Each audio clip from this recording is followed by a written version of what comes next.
যারা মাইক্রোফোনের মাধ্যমে যারা আমার বক্তব্য শুনছেন সবাইকে বাংলাদেশ জাতীয়তাবাদী যুবদল বান্দরবান জেলার পক্ষ থেকে রক্তিম শুভেচ্ছা ও অভিনন্দন। প্রিয় উপস্থিতি, আপনারা জানেন বাংলাদেশের লুটেরা সরকার মাফিয়া সরকার সৃষ্টি করেছে। সেই অরাজকতা অনেক শান্ত শৃঙ্খলা পরিবেশ এখনো আমরা বান্দরবান জেলা বিএনপি ও বিএনপির নেতৃত্বে নির্দেশে আমরা অক্ষরে অক্ষরে পালন করছি।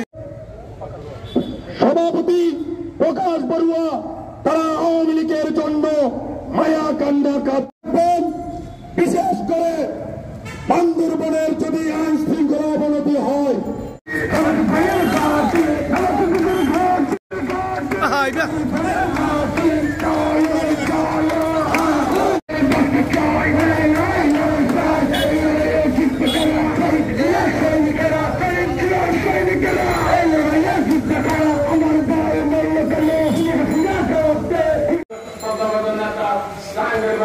আরো আমাদের মাঝে বসতে মহিলা দলের সভানেত্রী সাবেক মহিলা দলের জনসংগঠনের সম্পাদক